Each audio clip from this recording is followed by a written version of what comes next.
मेरा नाम अभी मैं नहीं बताऊंगा, क्योंकि ये कहानी सुनने के बाद शायद आप भी अपने घर के पुराने सामान को छूने से पहले 100 बार सोचेंगे। ये कहानी है मेरे दादाजी के एक पुराने टेप रिकॉर्डर की, जो पिछले 15 सालों से स्टोर रूम की एक धूल भरी अलमारी में बंद पड़ा था।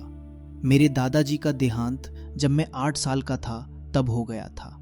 बस इतना याद है कि वो शाम को छत पर बैठकर पुराने गाने सुना करते थे, अपने उसी टेप रिकॉर्डर पर। उसके बाद उसे किसी ने छुआ नहीं। मेरी दादी कहती थी कि उसमें दादाजी की आत्मा बसी है, इसलिए उसे कभी मत छेड़ो। पिछले महीने घर में सफाई हो रही थी, तभी मुझे वो टेप रिकॉर्डर मिला। अंदर एक कैसेट अटकी हुई थी। मैंने बैटरी लगाई। हैरानी की बात, इतने सालों बाद भी वो चालू हो गया, जैसे कल ही इस्तेमाल हुआ हो। मैंने प्ले बटन दबाया। खरखर की आवाज़ के बाद एक आवाज़ उभरी, मेरे दादाजी की आवाज़। अगर तुम ये सुन रहे हो तो वक्त आ गया है।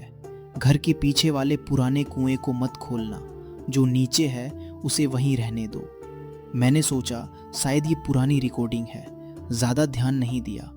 अगली रात ठीक 12 बजे मेरे कमरे की लाइट झपकने लगी। वो टेप रिकॉर्डर जिसे मैंने बंद कर रखा था खुद ब खुद चालू हो गया। मैंने कहा था मत खोलना, तुमने सुना नहीं मेरी बात। मैंने प्लग और बैटरी दोनों निकाल दिए, फिर भी आवाज़ आती रही, दीवारों से रिश्ती हुई। अगले दिन मैंने माँ से पूछा, घर के पीछे कोई कुआं है क्या? उन्होंने पहले टाला, फिर बताया, हाँ, एक कुआं था जिसे दादाजी ने खुद बंद करवाया था 30 साल पहले, किसी हादसे के बाद। माँ ने कहा, बेहतर है भूल जाओ। मैं पड़ोस के एक बुजुर्ग चाचा के पास गया। उन्होंने बताया कि 30 साल पहले दादाजी का छोटा भाई एक रात उस कुएं में गिर गया था, बचाया नहीं जा सका। उसके बाद दादाजी ने कुआं हमेशा के लिए बंद करवा दिया। कहते थे रात को वहां से रोने की आवाज आती है। उस रात मैं सो नहीं पाया।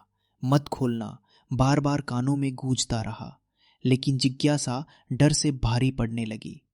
अगली शाम मैं कुएं के पास गया, जो सीमेंट की मोटी परत से बंद था। हाथ रखा तो देखा सतह पर हल्की दरार थी, जैसे अंदर से किसी ने खरोंचा हो। पीछे से चलने की आवाज आई। पलटा तो कोई नहीं था। घर लौटकर मैंने फिर टेप चलाया। आवाज आई, तुमने देख लिया ना दरार, अब देर मत करना बेटा। जो अंदर है वो सिर्फ मेरा भाई नहीं रहा, वो अब कुछ और बन चुका है, और वो बाहर आना चाहता है।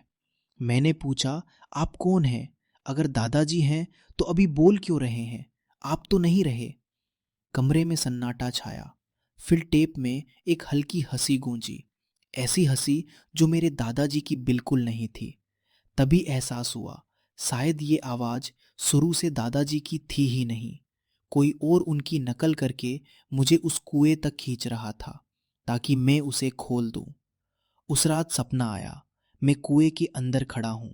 ऊपर से रोशनी की पतली लकीर आ रही है, नीचे कोई मुझे खींच रहा है, फुसफुसाते हुए, बस थोड़ा और पास आ जाओ बेटा।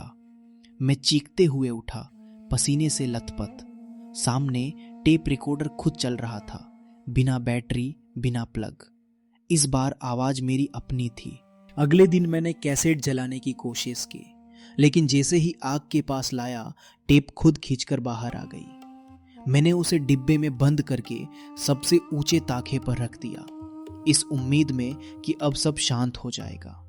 लेकिन कल रात ठीक 12 बजे मुझे फुसफुसाहट सुनाई दी, बिल्कुल कान के पास। बेटा, अगली बार मैं टेप में नहीं रहूंगा। अगली बार मैं तुम्हारे साथ ही रहूंगा, हमेशा के लिए। आज भी वो कुआं वैसे ही बंद पड़ा है। वो टेप रिकॉर्डर आज भी उसी ताखे पर रखा है। मैं जानता हूं एक दिन फिर उसका बटन खुद ब खुद दब जाएगा, और शायद उस दिन मैं जवाब देने से खुद को रोक नहीं पाऊंगा।